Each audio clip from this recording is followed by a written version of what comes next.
Ya, aduh senangnya kalau ngelihat masa kecil gitu ya. Waduh, kayaknya kita pengen balik ke waktu kecil karena nggak ada tagihan, nggak ada deadline, nggak ada itu PSBB. Wah, semuanya senang dan sebenarnya keceriaan, kesenangan anak-anak ini penting sekali, terutama pada usia dini mereka. Bahkan sampai waktu kuliah pun, hati yang senang itu membuat anak-anak akan mudah fokus belajar. Makanya kalau anak dimarahi, jangan gitar, jangan nyanyi, jangan ini. Terlalu banyak dilarang, akhirnya stres, malah nilainya jelek. Tapi mereka yang ada waktu buat hobinya, wah ternyata malah justru nilainya bagus-bagus. Nah karena itu kita akan belajar hari ini mengenai tips parenting, serial parenting. Nah, di dalam pelajaran parenting ini kita akan belajar secara berseri dan ini kita mulai sebenarnya ini udah seri yang kedua ya. Sesi yang pertama kemarin di streaming gagal. Akhirnya saya rekam di YouTube. Jadi sekarang adalah edisi yang keduanya. Edisi yang pertama untuk mulai di streaming di Facebook Happy Holy Kid. Nah, saya akan mulai dengan cerita mengenai anak-anak ya. Kalau mau ngajar parenting, anaknya emangnya bener. Gitu. Ini anak pertama mendapat ASEAN Scholarship dan lulus dari NUS Singapura 2017 yang lalu setelah program beasiswa selama 8 tahun. Adiknya namanya Benaya, mengikuti kakaknya beasiswa juga sejak SMP kelas 3 selama 8 tahun dan lulus dari NUS. Mereka berdua sekarang sudah bekerja. Maka banyak orang bertanya, Pak, ajari dong tipsnya menjadikan anak-anaknya hebat. Oke, makanya saya buat serial parenting sekarang ini. Ya, nah ilmu yang pertama atau ilmu hari ini ya satu hari satu poin. Saya ambil dari Gerard Edelman, itu pemenang Nobel mengenai otak yang maksimal. Seorang dokter, seorang psikolog, ya pemenang Nobel. Dia juga neuroscience. Dalam konsepnya Gerard Edelman itu otak dan hati itu sebenarnya ngeblend gitu ya, karena memang hati itu sebenarnya ya perasaan itu di otak gitu ya, bukan hati rempelon, nah itu bukan ya, tapi hati perasaan. Nah, Gerard Edelman mengajarkan kalau hati anak itu gembira, penuh cinta, maka otaknya lebih maksimal. Ketika anak penuh cinta, itu memorinya luar biasa. Nah, saya berikan contoh praktis, kalau ada cinta, itu memori luar biasa. Nah, apa ini? Kok gambarnya kayak begini tuh maksudnya apa ini ya? Ya kisah dicium gitu loh. Nah, contoh begini ya. Nih ibu-ibu ya, jujur ya ibu-ibu ya. Ibu-ibu ingat nggak waktu dicium pertama kali oleh pacar yang pertama? Bukan suami yang sekarang ini. Saya berjumpa dalam seminar couples, pernikahan, saya tanyain banyak ibu-ibu, begitu ditanya begini, merenung sebentar aja 1 menit, langsung mesem-mesem, senyum-senyum. Kenapa? Ingat dicium pacar pertama. Ya. Wah, di pojok garasi, Pak. Wah, di pinggir sungai, Pak. Di gedung biskup, Pak. Kenapa ingat? Karena cinta pertama, Cela, cinta pertama itu benar-benar first love gitu ya, cinta yang murni, yang tulus. Waduh, jadi karena penuh cinta maka ingat jamnya berapa, pakai baju apa, angin sepoi-sepoi, waktu dicium kakinya melayang, cai. Tetapi sayang itu si pacar mendua hati, selingkuh, malah pergi lagi sama cewek lain lalu putus. Akhirnya ibu kembali menjadi jomblowati. Didekati sama cowok yang bukan idolanya ibu. Idola ibu imamat yang rajani. Yang datang ini imamat kereni. Tapi yang kere ini baik, nabung-nabung ngajak nonton, nabung-nabung ngajak makan. Pas nonton tangannya dipegang, ya sudahlah nggak apa-apa, wong dia bayar filmnya gitu ya. Ya tapi kalau lama-lama jadi baik ya gitu. Lama-lama baik, lama-lama ya itulah suami ibu yang sekarang ini gitu kan. Yang bukan idola ibu, tapi karena baik, lama-lama cintanya tumbuh. Lalu saya tanya banyak ibu-ibu, Bu, ingat nggak dicium yang pertama kali sama suami? Gitu. Banyak orang cengar-cengir gitu. Rupanya nggak ingat. Kapan ya? Aduh, kenapa nggak ingat? Ya nggak ada rasanya sih, cuma basah.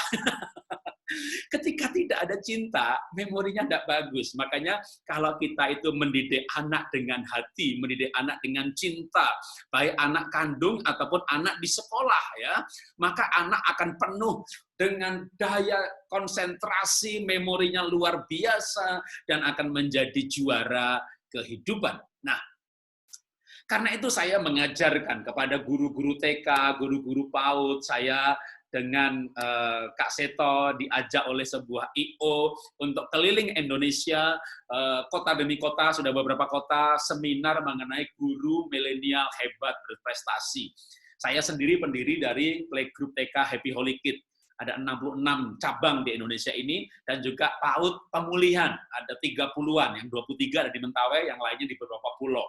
Jadi memang saya berkecimpung dalam pendidikan anak usia dini dari tahun 95. Saya mengajarkan kepada guru-guru PAUD, bikin sekolah yang asik, sekolah yang menyenangkan. Kalau perlu lebih banyak kegiatan di luar, ya minimal seminggu sekali, paling enggak dua minggu sekali bikin kegiatan di luar. Maka itu anak akan senang sekali. Saya kasih contoh ya, biar enggak, kalau pergi ke luar sekolah, maka anak bukan cuma belajar hal-hal yang formal, bahkan namanya taman bermain, harus banyak bermainnya.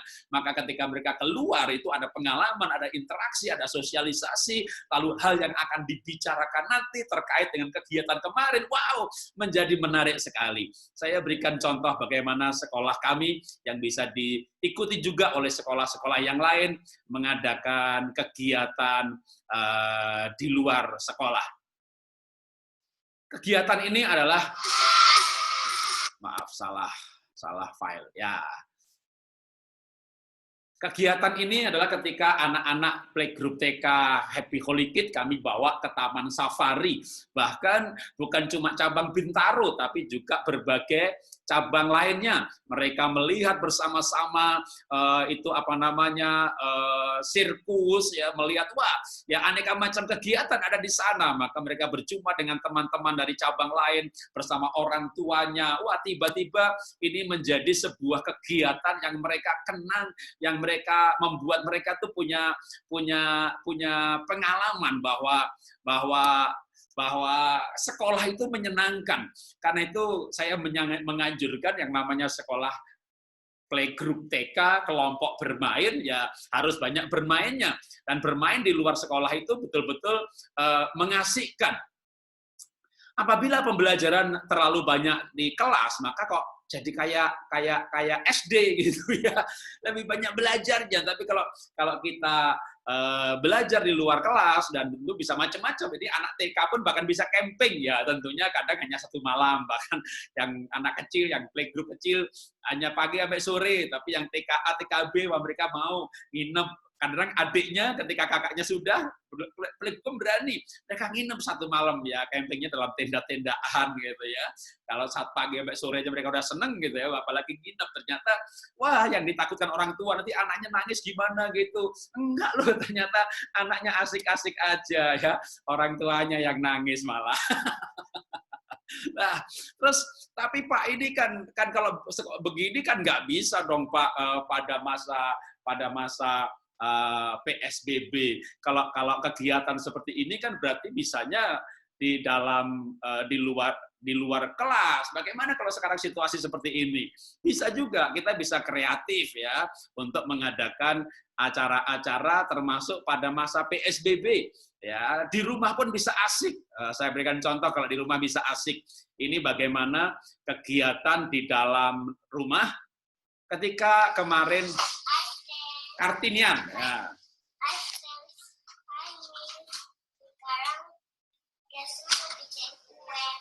Belajar bikin Namanya kue kue dengan apa? mamahnya. Kue enak. Namanya bolu. Kukus. Oke, let's get started.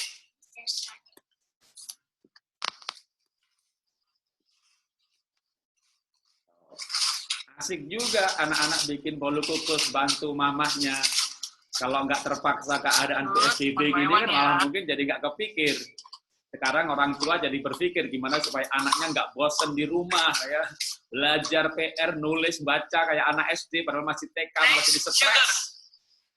Tapi dengan yang berupa kegiatan, maka itu menyenangkan. Mungkin dulu kalau anaknya ke dapur malah diusir, sana pergi. Tapi sekarang ini ibu mau ngajak anaknya memiliki pengalaman. Anaknya suka kue, nah kenapa nggak bikin kue bareng-bareng gitu ya? Kali ini bikinnya bolu kukus, wah dari mulai mengaduk, ngeblender.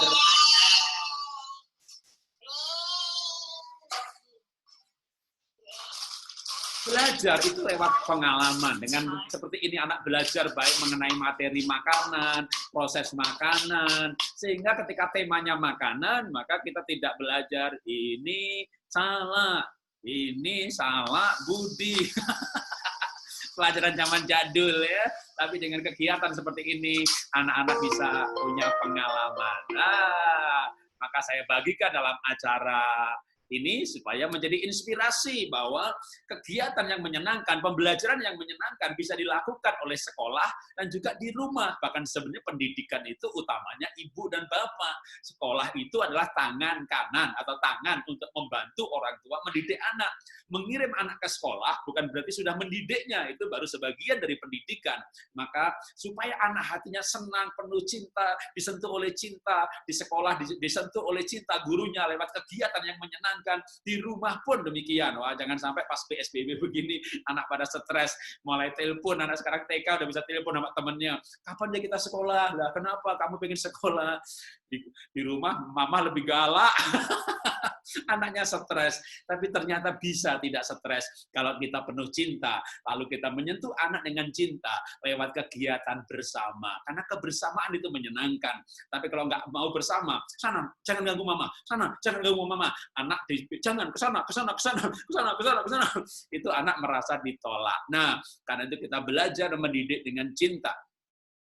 Karena dengan cinta, maka otak berkembang luar biasa. Dengan cinta, mereka bertumbuh. Tapi Pak, ini kan masa PSBB ya, terapi di rumah juga bisa bermain ya, main balok-balok seperti di sekolahan, di rumah bisa menggambar, bahkan kalau perlu berikan mereka kebebasan untuk berekspresi, mau gambar kertas boleh, bahkan mau gambar mukanya juga nggak apa-apa, supaya mereka happy, mereka senang, karena begitu senang maka kreativitas berkembang luar biasa. Ketika mereka menjalankan hobinya, mungkin kalau tadi wah itu anak TK gitu ya, ya ini buat anak SD bisa gitu ya.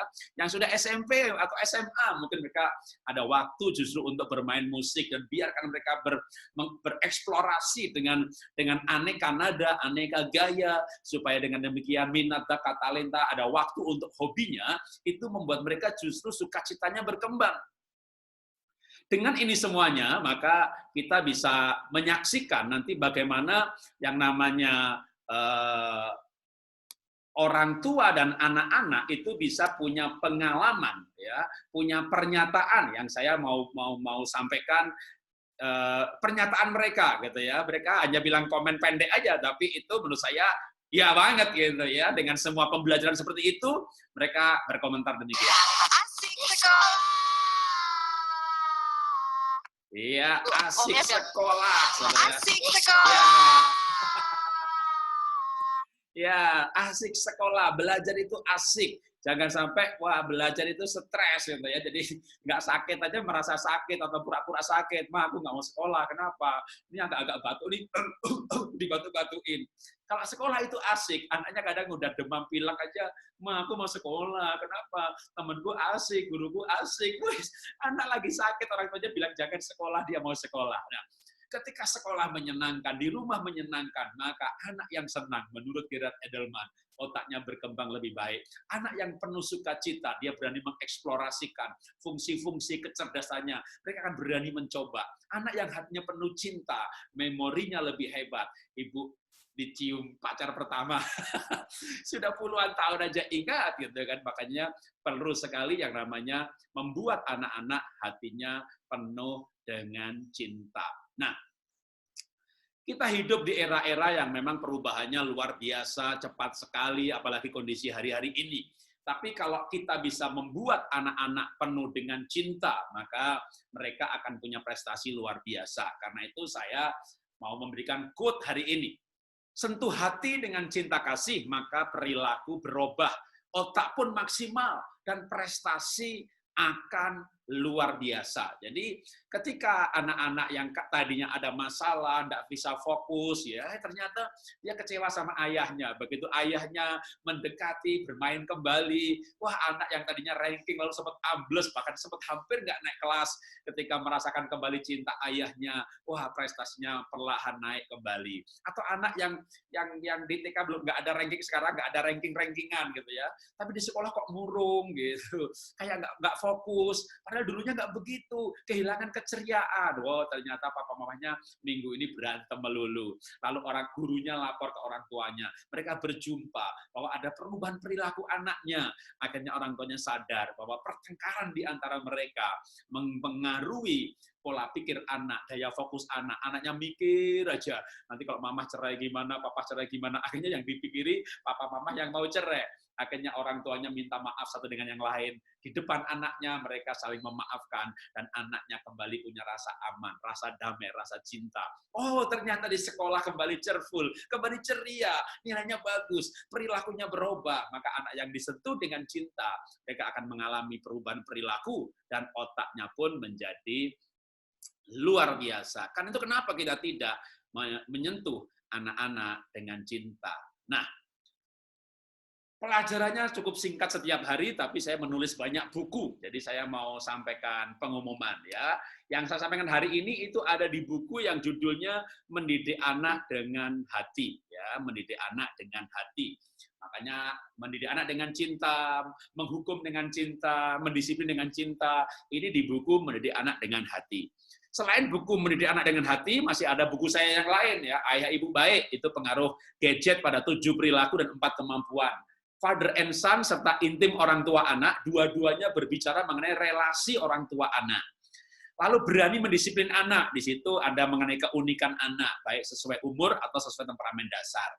Menjadi ayah, menjadi ibu, jelas. Dari judulnya, isinya ya peran ayah, peran ibu. Nah, yang menarik atau berita hari ini adalah buku-buku saya ini bisa didapatkan secara mudah lewat online, baik Tokopedia, Buku Kita, Shopee, Bukalapak, ya, dan juga gramedia.com dan lain-lain lagi. Tapi saya baru saja melihat tadi di Tokopedia, harganya kalau dari kami kan 50.000, lalu ada diskon buat platformnya. Ternyata di sana malah diumumkan hanya 37.000 sekian. Oh, ternyata ada program promo. Ya, diskon 25% ditambah ongkos kirim. Makanya kalau di Jawa mungkin ongkos kirimnya hanya sekitar 10.000, jadinya 50.000 sudah termasuk ongkos kirim. Ini buku buat orang tuanya. Nah, ini buku buat anak-anaknya. Sama ya, di platform online ada Tokopedia, Shopee, dan lain-lain. Dan sama juga serba diskon 25%. Ini untuk anak-anak usia dini. Masuk aja di platform mereka, ya, ketik aja buku Happy Holy Kid. Kalau yang sebelumnya tadi ya ketik buku Jarod Wijanarko gitu ya, maka nanti pasti akan muncul buku-buku ini, karena ya mencarinya bisa nama saya, buku Jarod Wijanarko, lalu muncul. Kalau yang buku anak-anak ya Happy Holy Kid, lalu akan muncul ya. Jadi kita akan belajar baik untuk orang tuanya ataupun untuk anak-anaknya, sehingga semuanya hatinya senang. Orang tuanya mendapat ilmu-ilmu parenting, mendidik anak lebih baik lagi. Nah, anaknya dididik dengan lebih baik lagi, ya tentunya akan lebih bahagia. Anak yang bahagia, mereka lebih pandai. Gerard Edelman itu pemenang Nobel. Jadi kalau untuk mendapatkan hadiah Nobel itu sudah lulus atau lewat uji, ya itu panelis dari berbagai ilmu. Maka kalau saya mengambil ilmunya pemenang Nobel udah pasti bener dah. Pasti nggak mungkin salah ya, bahwa otak itu berhubungan dengan hati atau perasaan. Perasaan-perasaan yang positif, damai, sukacita, gembira. Orang gembira ada hormon endorfin, rasa aman ada serotonin. Maka ketika orang rasa aman, mudah fokus, mudah konsentrasi. Anak yang punya gambar diri yang baik, maka dia bersyukur dengan dirinya. Ternyata lebih mudah fokus. Karena itu penting sekali untuk kita belajar menjadi ayah lebih baik, menjadi ibu yang lebih baik. Ya, terus ikuti program ini karena setiap hari Senin sampai Sabtu ya jam 1 kita akan terus dalam serial tips parenting. Nah, kalau ada pertanyaan gimana? Ini kan di streaming di Facebook ya, nanti juga akan diupload di YouTube. Nah, di situ kan ada komen ya, masukkan aja pertanyaan di komen, nanti saya jawab dalam episode berikutnya gitu ya. Kalau mau Instagram saya juga boleh. Bahkan saya hari ini sudah mendapat pertanyaan karena saya post flyernya, maka ada pertanyaan lewat Instagram saya yang namanya Jarod Wijanarko. Saya akan bacakan pertanyaannya. Pak, pada masa PSBB ini anak bisa jenuh di rumah. Bisa kasih contoh kegiatan yang kreatif buat anak. Ya, kegiatan kreatif tentu tergantung usianya ya. Kalau yang masih balita tuh bisa main kuda-kudaan, maksudnya bapaknya jadi kuda, anaknya penumpangnya. Yang anaknya cewek ya bisa masak-masak. Loh, tadi anak cowok aja diajak ibunya bikin kue kukus seneng ya. Nggak apa-apa, anak laki-laki diajak masak, nanti bisa malah besar jadi chef. Kalau anaknya udah SMP, ya tentu mau ngopi keluar nggak bisa. Ya gimana kalau ngopi bareng di rumah, tapi mungkin bapaknya bikin kopi, atau malah kali-kali ya ada anaknya. Lalu bisa diskusi hal-hal yang tertarik bagi si anak. Kalau anaknya tertarik mulai soal nilai hidup, bicara nilai hidup. Anaknya tertarik marketing, bicara marketing. Ya, kebersamaan. Atau kalau kemarin kami sama anak ketika belum terlalu ketat PSBB, ya anak pengen belajar setir, ya udah muter-muter komplek aja belajar setir. Jadi itu terlalu banyak yang kita bisa lakukan kalau asal kita mau untuk menggunakan waktu PSBB ini untuk berinteraksi dengan anak-anak. Sehingga justru lewat keadaan seperti ini, maka relasi keluarga justru menjadi kuat. Nah, untuk mengakhiri acara kali ini, saya sampaikan pesan ya. Salam dari mana? Dari ujung Indonesia. Dari guru-guru di Papua sebagai salam penutupnya hanya untuk mengakhiri acara kita hari ini.